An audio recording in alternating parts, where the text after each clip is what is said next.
Good evening, and welcome to this evening's public board meeting. And we're in the holiday season, so hopefully we'll have the holiday spirit, the Christmas spirit with us today and have a beautiful meeting. Thank you. Can we please start with the pledge?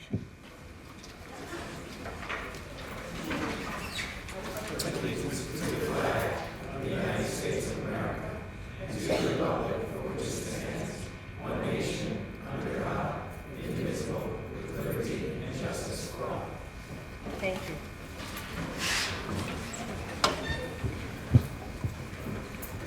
District Clerk, can you please note that two trustees are not here? Trustee Bell will not be able to attend this evening, and Trustee Simone is running late. Thank you. At this time, we'll open the agenda up. Motion to open. So moved. Second? All in favor? Aye.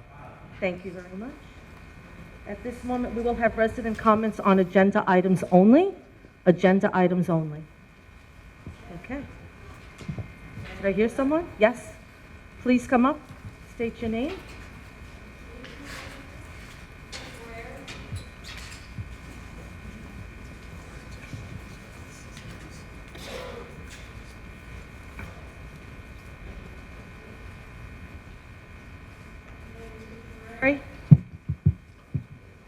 Sue Ferrari. Did everybody get that? Yes, you're hiring Mr. Berardi. Something about that? I'm sorry, which page are you on? Which section? I don't know. I saw it on the agenda.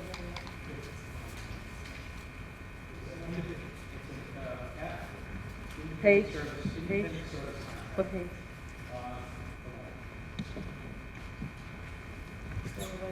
Okay. I don't know the man's name, but honestly, what is he being hired for? That's what I want to know. Like, don't we have enough people in transportation already? He was the consultant for the TransFinder over the past summer, and to assist in making sure that the system actually is optimized so that we have all the students into the system. Okay, so he's done his job and he's done. Yes. So you're paying him. Yes. Okay. So you're not hiring to come in here and ruin the rest of the transportation, right? Pardon me, I'm sorry? You're not hiring him to come in and ruin the rest of transportation, right? No. Okay. Thank His you. work is done. Thank you. Okay. Motion to accept the acceptance of warrants for November 17th. So moved. Trustees, can you raise your hands so the district clerk can see who so moved? Mr. Hunter, it's easy for her. Thank you. Second? All in favor? Aye. Thank you. We'll get through it, Melody. Acceptance to accept the treasurer's report for October 2017. Second? Second? All in favor? Aye. Thank you. Approval of special meeting minutes for November 1st. Motion to accept. So moved. Second? All in favor? Aye. Thank you very much. Motion to accept the work session meeting minutes for November 13th. So moved. Second? All in favor? Aye. Thank you. Motion to accept board meeting minutes for November 16th. So moved. Second? Second. All in favor? Aye. Thank you. Motion to accept policy meeting November 28th. Motion to accept? Second? Second. All in favor? Aye. Motion to accept special meeting November 17th, 2017. Motion to accept? So moved. Second? All in favor? Aye. Motion to accept special meeting November 18th, 2017. Second? All in favor? Thank you. Melody, you're good? Thank you. At this time, we will have our superintendent's report. Good evening. I would first like to start off by wishing everyone a happy Hanukkah as we enter into those high holy days, or those days of joy in the family, as well as happy Christmas. We have great news for Mahopac that has just been released in the past few days. And with that, I'd like to invite Dr. Pease to come up to the podium to give us a short presentation on a national honor our schools have received. Thank you. And I know this is tricky for the board, but I do have a couple of slides I'd like to share and a little video clip.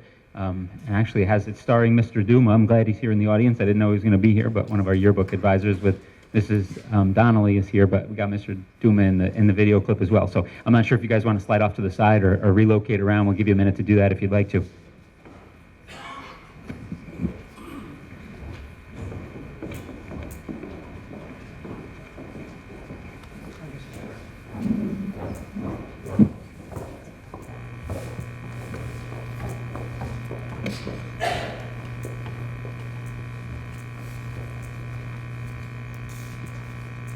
So thank you for giving me a couple of minutes to talk to you about professional development that we've been providing to our faculty and our staff. And I'm going to end with some good news that we just got, like Dr. Creedon alluded to. So thanks for giving me a couple of minutes here. I'm going to talk about teacher professional development that nurtures a culture of innovation. And we decided if we want innovative students, we have to let the teachers go first. And I'll tell you how, just by telling you a little bit of story of professional development, a little bit of the history of our professional development. So we've been seeing things like this being published pretty regularly recently by employers. And you can see on the right side the top 10 skills that employers are looking for in 2015. And you can see how that's changing as they're looking towards 2020. You see things like complex problem solving, critical thinking, creativity, people management, coordinating with others, etc. And so we've done a lot of thinking about what do our classrooms really need to look like in order to produce kids that have that skill set, where that skill set's been taught and reinforced all the way through their K-12 education. So we wanted our classrooms to look like this, right? We wanted our kids to be completely engaged, leaning in, technology integration, working with each other, collaborating online with the world. See some pictures of some of our elementary schools, some of our older kids. In this picture, it's actually some high school kids working with some elementary kids. And you start to see some differences from when we went to school, right? The desks are not in rows and they're not facing front like we've talked about. Sometimes it's even hard to tell where the front of the classroom is. A lot of times it's even hard to find the teacher because they're kind of mixed in with the students. So these are the classrooms we're trying to create. And what we found was that our professional development looked more like this, which was pretty typical in the region. You know, we'd bring in keynote speakers, sometimes we'd bring in authors, we'd put the teachers in the auditorium, and we'd tell them some changes that we thought they had to make and talked a little bit about where education was going. And we didn't see a lot of translation between the two. It turned out they just weren't aligned, right? Our desired classroom practices were not in line with what we were modeling with regard to our professional development system. So last year, we tried to realign those things and get a professional development system that really mirrored what we wanted to see in the classroom. So we knew we needed to shift, right? We went from administrators picking the topics to teachers picking the topics. Went from multiple choice to limitless choice. Sometimes we give teachers a couple of choices. You can go to workshop A or workshop B. So we opened that up. Presenters do all the work, to participants do all the work. Assignment of location to flexible location, assignment to groups to choose your own group, deficit model to a strength-based model. Deficit model was what are we not so good at and how can we get better, as opposed to what are we really good at and how do we share what we're really good at with others. So what we did is we designed these Choose Your Own Adventure professional development days. And the way they worked was we took the district's priorities and we took our major initiatives, which continues to be our integration of technology into the classrooms and moving over to G Suite, so we're ready for our one-to-one. Shout out to the technology department, our one-to-one Chromebooks, which are rolling out soon. We really wanted to make sure that we were ready for that. So we picked these themes, but we basically allowed teachers to work in work groups and propose a professional project that they would work on that day, something that would stretch them technologically, where they would find the information, learn the information, teach each other the information, and produce something that was innovative. And one of the requirements was that it had to have a direct impact on teaching and learning, had to include new technology, et cetera. So we got about 75 proposals for the last superintendent conference day. And I want to show you a little video clip. This is what I was talking about, where Mr. Duma helped us out when it came to filming this. We actually filmed this little video clip during the November conference day that we just had. So this is interesting because I know a lot of community members wonder what happens in schools during these conference days. So this is kind of like a little peek under the hood of how a school district runs on a conference day. So this is just about a minute and a half clip. Dr. Pease approached us and said, could we do something a little bit different, do something that, what could teachers do to excite students for learning, and something that could be seen by more than just Mahopac students. So I've been writing songs for history for a while to share them with my class.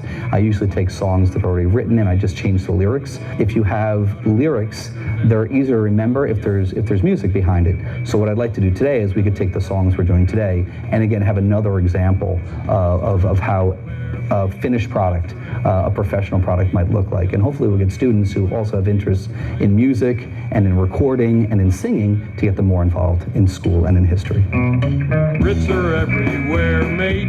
Brits are everywhere, mate. Beyond the bright sun's glare, mate. Oh, this is fantastic. I've never had a staff demo quite like this before. I mean, it's one thing to go in and to listen to other people and get advice from people and work on how to improve your classroom. But to get together with colleagues and do something creative and something fun, and hopefully this is just the first of many. Not just teachers doing this, but more importantly, students seeing our product and saying, I'd like to do something like that too. There's a song I like, or there's a time frame in history that I like, and I like to sort of meld the two things together. And then that way we can have something that's really fun, and also that everybody can see it, because if we put something like this on YouTube, it can be seen by not just by Mahopac students, but by people all over. I think it's great. I think having the freedom really allows you to pursue and challenge yourself as an educator, and it's rewarding. Now we can start creating lessons and sharing them with our colleagues and putting it out there for everybody to see, kind of get rid of that fear too. It's not really that scary. New things could be scary, but once you learn them, everything could be pretty cool. So that's just a small clip. This YouTube video is actually on YouTube. You can go on and just search Mahopac Professional Development. It'll come up as the first hit. It's about 6 minutes long in its entirety. And thank you, Mr. Duman, the team, the rest of the teachers, Mr. Gillespie, and others that made that day happen and made the video happen. So what happened in the long run is we created 75 really innovative projects. We were up over 200 projects that the teachers have done over the last 3 professional development days that were really neat. And what happened from there was that we started to measure, like, how does this work? And we saw the trust, the morale, relationships, motivation, enthusiasm, ownership, all that stuff went up. And at the same time, cost of superintendent conference days, the logistics of planning them, time to plan it, the kind of grumbling and complaints about conference days, all that stuff went down. We actually surveyed the teachers to see how they thought this format compared to the previous superintendent conference days, and you can see the data speaks for itself. This first graph is about how would you compare this format with more traditional conference days, and you can see that the vast majority strongly prefer it. So that 4 was prefer and 5 was strongly prefer. And then you can see the next one is how would you rate your team's productivity? And again, you can see all the way to the right, extremely productive. So that was some neat data that we got from our teachers. So we've modified it a little bit since. We're getting better every time we do it. So here's the really neat part and some good news. District Administration magazine is widely distributed. It's the most widely distributed of all the district administration magazines. They've got over 200,000 subscribers to it in print and digital subscriptions. And twice a year they recognize districts for innovative practices that they participate in. And this year, for this December edition, we were pleasantly surprised when we got the District Administrator magazine came, which was this one, and it was shrink wrapped in with a special pullout section, which was their Tech Excellence section. And in Tech Excellence, they recognized, I think it was 5 school districts. That's the cover of it. Those are all Mahopac kids on the front, which was pretty neat because of all the districts. We got all of our students on the cover. This went out to, it's got a national audience, all of the, mainly superintendents, assistant superintendents, and inside of it profiles schools. I give a copy to the Board of Education up at the DS, so you can see that's Mrs. Fox's class there on the left side. So it was really kind of a neat award to have us recognized as a school district. I want to take a minute to present. They gave us a nice plaque that went along with it.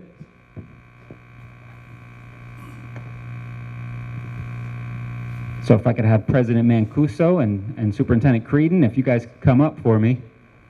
It's a great pleasure to present this award to the district.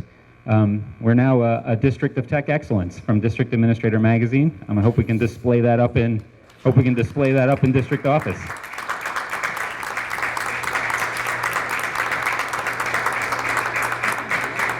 I'd just like to thank the staff and the teachers and Dr. Pease here for putting this together and getting us recognized, and the leadership of Dr. Creedon. We appreciate it and everything that everyone does. So thank you. We do this together for all of you. And without a question of a doubt, the integration of technology is changing every facet of our lives. And with this innovative process of empowering our teachers to be self-learners, it totally will turn our classrooms around, where creativity will be in every aspect of teaching and learning in Mahopac schools. So Dr. Pease, thank you for your leadership, for what you've actually brought in the sense of bringing this to life. And Dr. Stoll, thank you for the technology integration and the technology that we're getting. All of our schools will have Chromebooks for basically every student, 4th grade through 12th grade, by the end of the winter. So thank you both. This is wonderful.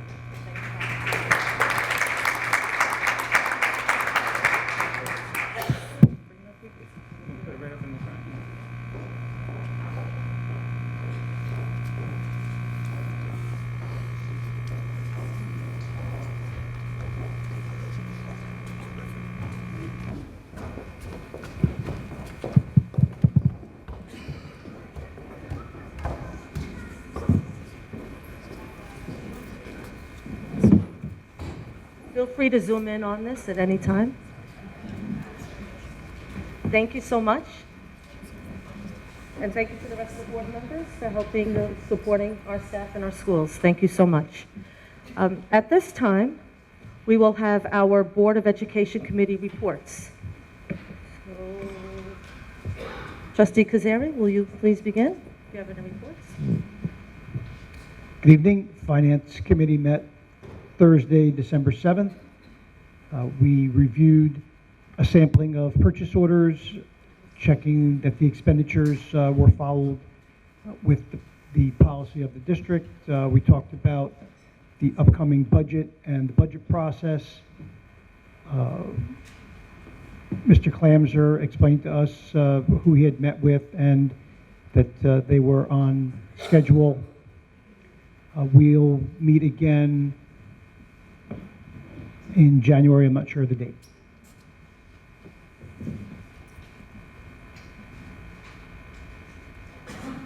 Thank you. Trustee Hunter? Sure. Transportation Committee was originally scheduled to meet on December 5th. That meeting has been postponed until Tuesday, December 19th, and I will have a full report at the January board. Thank you. Trustee Vice President Morgan? Okay, building and grounds. Building and grounds met twice within the last month. On November 20th, present were myself, committee chairperson. We had Dennis Creedon, our superintendent of schools, Ron Clamser, assistant superintendent for business, Mr. George Prine, our head of our buildings and grounds, Mike Simone, board trustee, and Mark O'Connor, board trustee. Representative Tetra Tech Garrett Hamill, talked to us about some of the possibilities of a potential move of our president administrative offices on the Eastlake Boulevard over to the Mahopac Falls School. The idea is to consolidate operations into one central area. We toured the interior halls of the Falls School, a school that I actually attended, and played Sandman on this stage, by the way. The idea was to consolidate operations in one central area. We toured the interior halls of the Falls School to reacquaint ourselves with the building and see if the relocation was an option. Areas covered, we talked about energy costs, logistics, and accounting of school-owned properties, with Blake Secorp, and of course the present district office. A tour of the transportation department and bus garage ensued and was quite eye-opening, as our bus garage appears to be outdated and really not meeting all the needs to properly maintain our inventory. Although I must stress that the inventory is being maintained beautifully. But it just seems like it just is a little, we've certainly outgrown it and it's certainly outdated. So we should really have to take a look at that. Clearly updates are needed. Ventilation, lighting, heating, bus lift systems in our facilities, and certainly a bus wash would be helpful. We also met, Building and Grounds met on December 11th, right here again at the Fall School.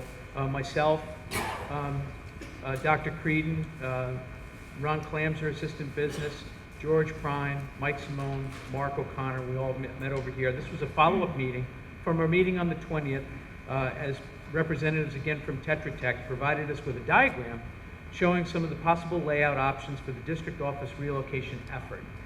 Costs and timelines were discussed. In addition, we also discussed the traffic flow not only at the fall school, but how traffic would affect the middle school and high school as well. We realize that there are traffic issues that will need to be addressed as the schools were never designed with this tremendous amount of student pickup and drop-off. And we currently incur in the staff and visitor parking that we sorely needed. So that was building and grounds, and I thank the committee for all their efforts in this. I'll jump over to my Curriculum? Yeah, curriculum. Oh, I'm sorry. Go ahead. Dr. Wait a second. After? Yeah. Yeah. Trustee Bell is not here, so will you Yeah. read the minutes for curriculum? Yes, we Thank had curriculum committee meeting at 7 o'clock on the 13th, just this past yesterday. Meeting was held up at the Mayapack Middle School. In attendance, we had Dr. Pease, our chairman Roger Bell, myself, the school board, myself. Tom Kozakria, the Mayapack Middle School principal, Scarlett Ciarelli, the assistant principal at the middle school, and then teachers, we had Mrs. Jessica O'Reilly, math teacher, Margaret Fox, science teacher, Mr. Brian Cathers, science teacher, and Ms. Rebecca Mint, the Mayapack Middle School English teacher, also Ms. Kelly Wright, Mayapack Middle School special education teacher. The meeting consisted of a tour of the breakthrough classrooms that Dr. Pease has brought into our lives here at the on the board. It was very, very unique, as we were seeing, as Dr. Pease pointed out in his earlier presentation, that a lot of the kids are finding different ways of learning. There are different ways to that they can utilize time in the classroom, get away from the traditional, with the seats lined up, everybody facing forward. So, not to be redundant, we went to Mrs. Fox's classroom first. We talked about the tech desk concept featuring the areas around the classroom where students can collaborate, engage in different types of learning. Mr. Cathers had a lot of excitement regarding his use of 3D printers, his creation of huddle stations, and the virtual field trips that he uses in his lessons. It's meant to utilize color and coordination of her classroom to bring a soothing learning environment to her students. Ms. Wright had her classroom with different learning stations, tables, chairs to provide students with different learning environment and best meet their needs. She spoke about Flipgrid, where the students record themselves problem solving on Chromebook application. These 90-second videos are a valuable tool that the students use in her class.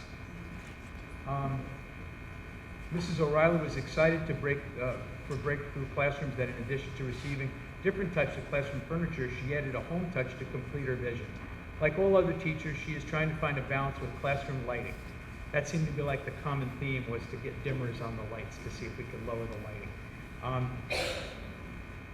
She was also teaching her students how to QR code, which is very Greek to me. So God bless them. Vicki King wasn't able to make it, but we were able to go into her classroom, where we found a very unique color coordination of the walls and the way that the desks were set up. That we visited. All the teachers commented that they felt that student engagement was enhanced with the learning tools afforded with the breakthrough classroom concept. So that is my report. Thank you very much. Trustee Masafra, can you please give us a report? Yes. The policy? Good evening, everyone. Can everyone hear me? Yes, okay. So my report is not as robust as Mr. Mulligan's. So the policy committee met on Monday, November 28th. In attendance was Dr. Cretin, our superintendent, Melody LaRocca, our district clerk, our counsel, Daniel Petgro and Stuart Waxman, myself, Mike Mongan, and Mike Kazari. At this meeting, we discussed the transition to NYSBA of our policies. And at this time, our contract is duly signed and has been received, and we expect to be assigned an agent so that we can start migrating our policies, hopefully by early 2018. During our meeting, we also reviewed several policies such as extra classroom activity fund policy, a coaching policy, travel reimbursement, the district clerk duties, the reading of second policies, and our next meeting will be on Tuesday, January the 30th. Thank you. Thank you. Trustee O'Connor, do you have any minutes from the technology? I'm going to try to make this robust. All right, on November 30th, Dr. Pease, Dr. Stoll, Mr. Simone, and myself met here at the Fall School for the Technology Committee. I'm not going to talk about technology because we already see that we're killing it. They're doing a great job, and I gush every month about how great of a job we're doing. But what I do want to touch on is finances. And I want to explain to the taxpayers how bond money and expense money for the district is being spent on technology. I think it's important that you understand that everything that is done here in the district is tested to the nines. We have a classroom that is called Area 19. Do I have that number right? Every piece of furniture with the new seating that Mr. Mongan was talking about earlier, every piece of technology is put through testing with students for months, if not years, before purchases are made. And I'll give you an example, because what Dr. Stoll informed me is we're trying to find things that fit within our budget, but they're also scalable. And one of the examples I'll tell you about is a local school district that spent $150,000 on one classroom, equipping it with all the latest technology. And the students in that district were lucky to get 1 to 2 hours a week in that classroom. So the way that Dr. Stoll and Dr. Pease are approaching this is to find ways to bring in the technology, but scalable, so every classroom can be equipped with this new technology and new seating. So things, for example, of chairs, stools, they're tested, and they'll notice that maybe a certain stool can't be slid under a table, and it doesn't work for the setup of the classroom, and they can go with a stool without a back on it, because a lot of students like to stand and work. So I'm very comfortable as a taxpayer and as a board member that funds in this district are being spent wisely. Smart boards that cost $6,000 are no longer being purchased, and they're now, for a fraction of the cost, we're getting screens and monitors for under $1,000 that serve the same purpose. And again, it's an example of what's scalable. And I, again, am very comfortable that Dr. Pease and Dr. Stoll are really testing and have expenses in mind so that each classroom and each student can get the technology experience. And I hope that was robust. I'm not sure, but that's it. Thank you. Thank you. Thank you, Ms. O'Connor. We also met for Human Resources, and we discussed various personnel matters in our committee meeting. At this point, I would just like to circle back. Back in September, we had discussed our superintendent search process, and we talked about a timeline, and we put it on the website. And so we also had mentioned how we hired BOCES to help us facilitate the process and go forward with it. At this time, we have invited BOCES and Dr. Jim Ryan, the president of BOCES, to come in and explain to the community the process, where we are, and how we move forward, and to give you an update. So please, Dr. Ryan, thank you. You look too relaxed there. I got to put you to work a little bit.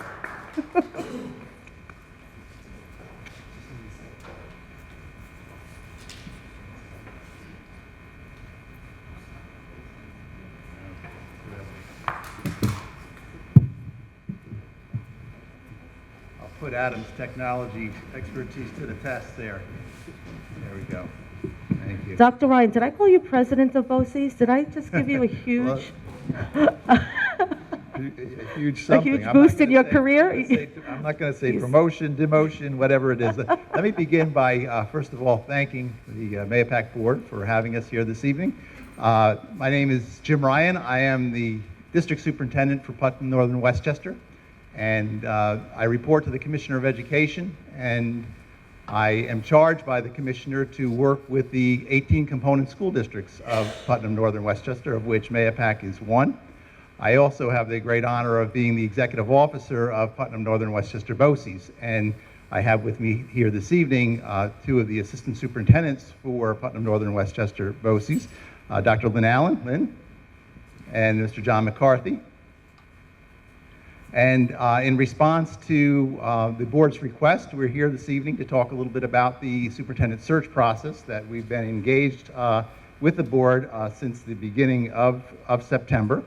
What I would like to do is go through, and I'll use some notes as I do this, is just share with you the process and the timeline that we have followed.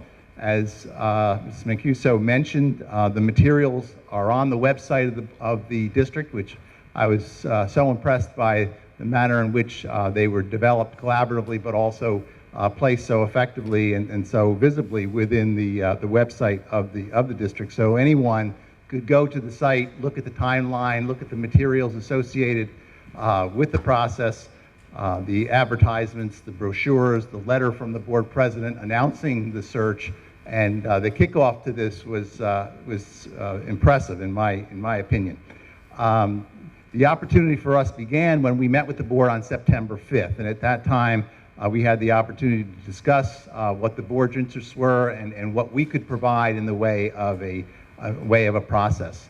On September 23rd, a letter from the board president to the community announced that the board would begin immediately to conduct the search for the new superintendent of schools.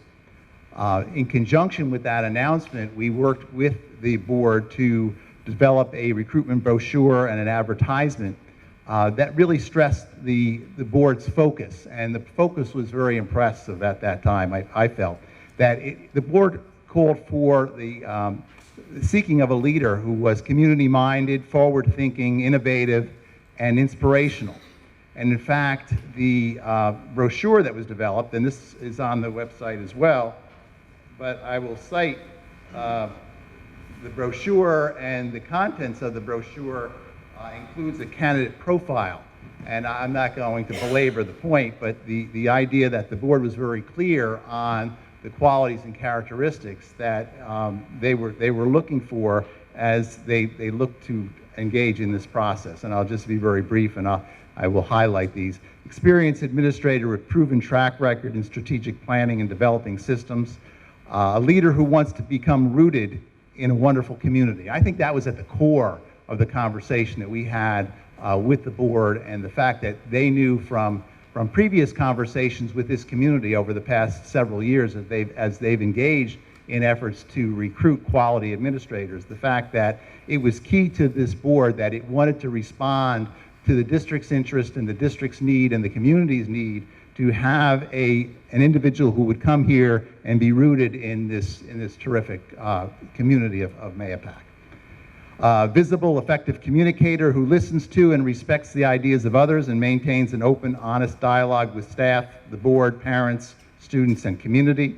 Innovative educator who is inspirational, who inspires people, can lead the district in educating the 21st century student, and has a knowledge of New York State curriculum, New York State education law, finance, and so on. But I think at the core was the conversation by the board that continued to really resonate the fact that they wanted a community person, a person who would come here, who would be here and engage with the community, the staff and faculty of the school district, the community at large, and engage with the students as well.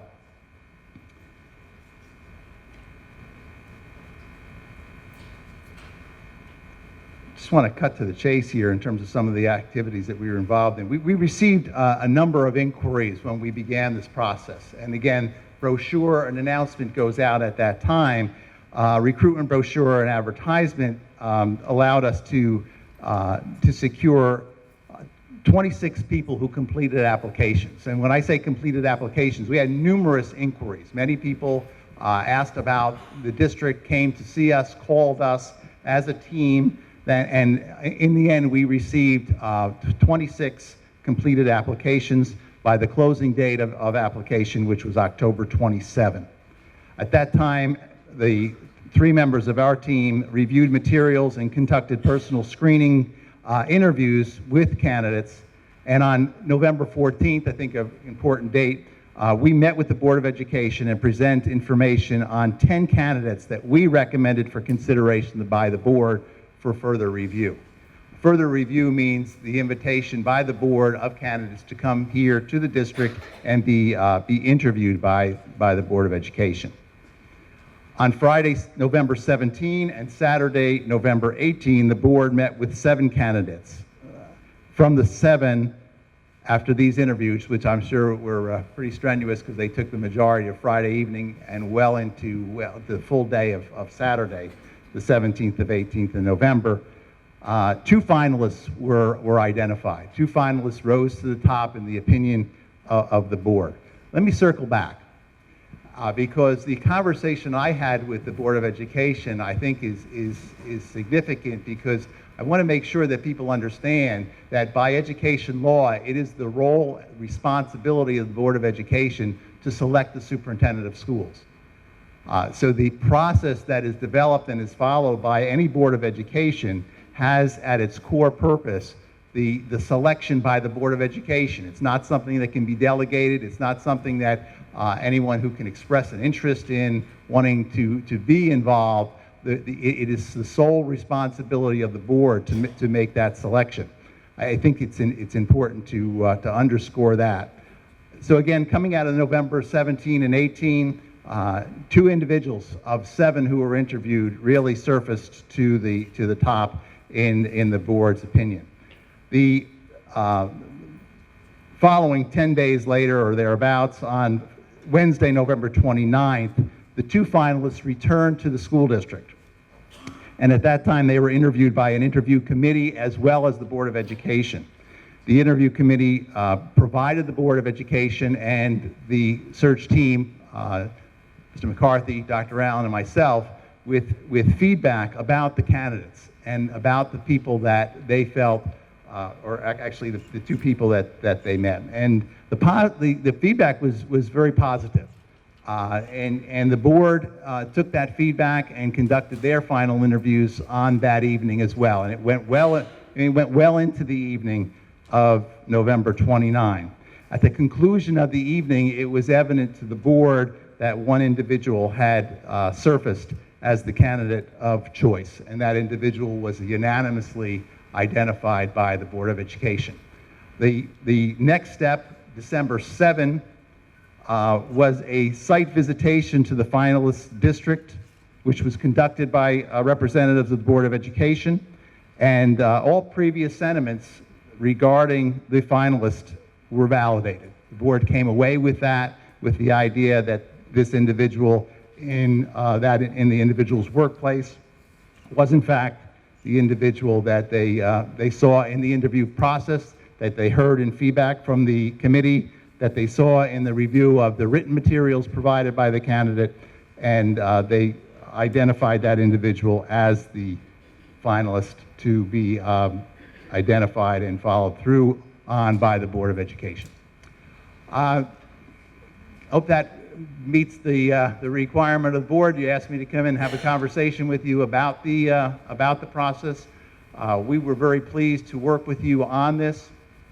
We take this process very seriously. We've conducted many searches in the past, and we're very proud of the track record we have in providing quality candidates to boards of education, and we think we were successful in doing that with you as well. I have another threshold and level of requirement that I have, and that is held to me by the Commissioner of Education, which again requires me to work diligently with boards of education and to provide you with the services that you need in order to make the decisions that are in your charge. And certainly and arguably the selection of the superintendent of schools is that #1 charge of the Board of Education. So again, we appreciate the opportunity, and if we can serve further, we'd be happy to do that. Thank you, Dr. Ryan. Thank you very much. I appreciate it. At this point, thank you.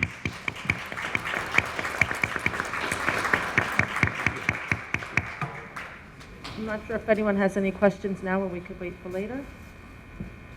No? Okay, so we can move on. Motion to approve the consent agenda. Are there any items for removal before consent? So moved? No, you want something removed? No? Okay. Motion to accept the consent agenda? So moved. Second? Second. All in favor? Aye. Thank you very much. And at this moment, do we have any resident comments? I don't think there's anything. We're good, right? That's it. So do we have any resident comments at this point? Yes. Please come up and state your name.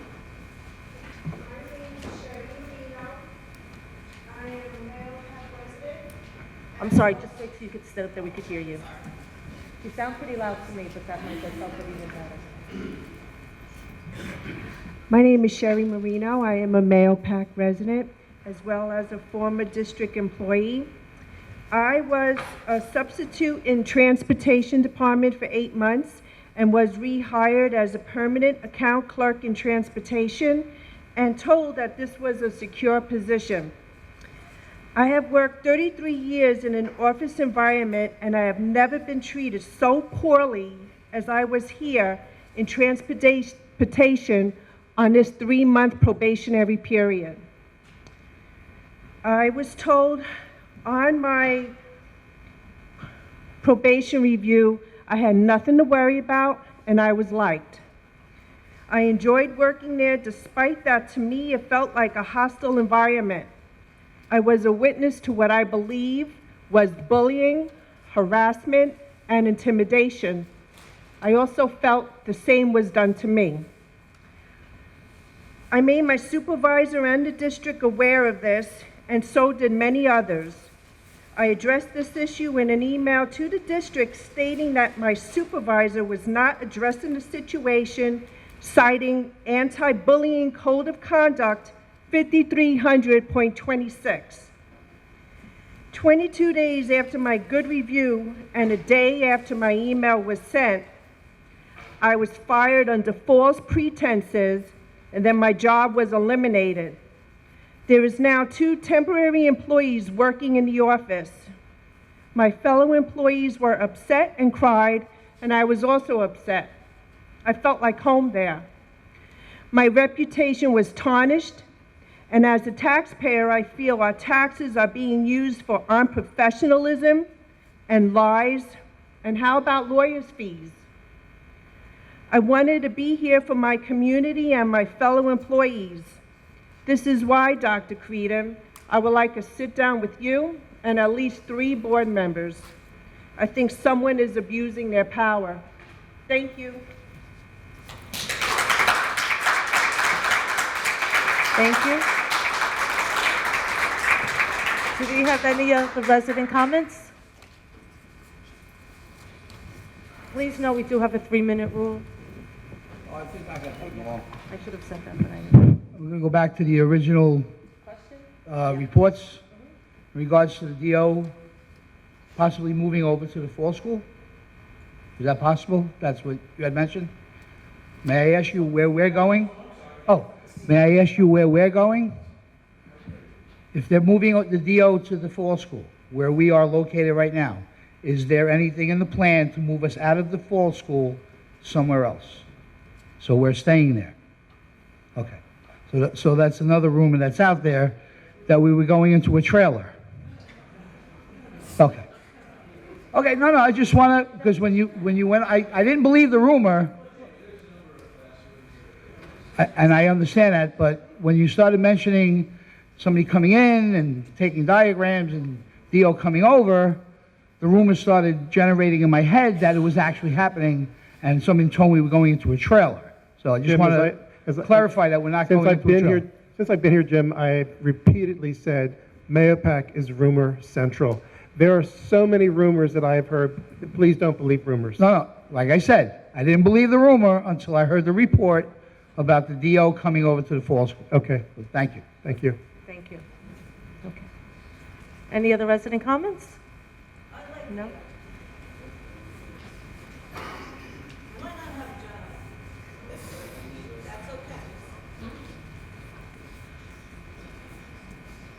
I want you to know that I was born and raised here. I was born in the district office. It was a hospital, okay? Just for a little fact. It was my office. Okay, it was your office I was born in. I am so sickened over what is going on in the transportation department. I am a bus driver, I'm a resident, I'm a taxpayer, and it is disgusting.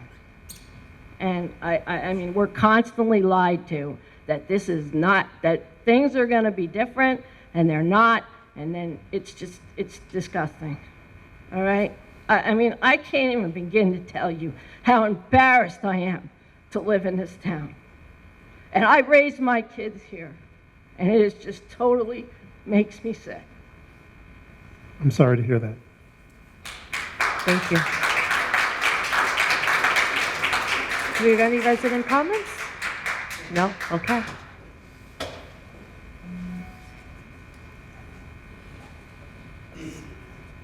Please state your name. And your, My name is Michael Kurlitz. I'm a lifelong resident here in Mayapack as well. I have one son who is a sophomore in the high school. I agree with you, Dr. Creedon, about Rumor Central. Again, I come from this town and I know all about that. What I want to discuss here and ask of the board is there has been some issue in the high school in regards to our chemistry department. And I just want to find out, because I've spoken to people in our counseling department, I've spoken to Dr. Lawrence, back and forth. Has there been a resolution made to what we're dealing with in chemistry? Will there be a teacher that is trained in chemistry to take on both the AP and the honors classes here in Mayapack tomorrow? We're losing valuable time. The teacher actually was told to report back to work today, and we expect him back tomorrow. Okay, so that's all resolved. We shouldn't expect any issues in the near future that teacher then can be removed again or have anything. We can't really discuss personnel issues, but I can tell you the teacher reported back to the high school today, and we expect tomorrow for him to be there. Okay, fair enough. Thank you. Thank you. Okay. Any other resident comments? No? Well, at this time, I would just like to wish everyone on behalf of the Board of Education, Dr. Peter may say a few words, to wishing you all a very Merry Christmas, a happy holiday, and a safe New Year, and we will see you next year, and thank you for your participation, and have a great evening. Thank you so much for coming. Thank you.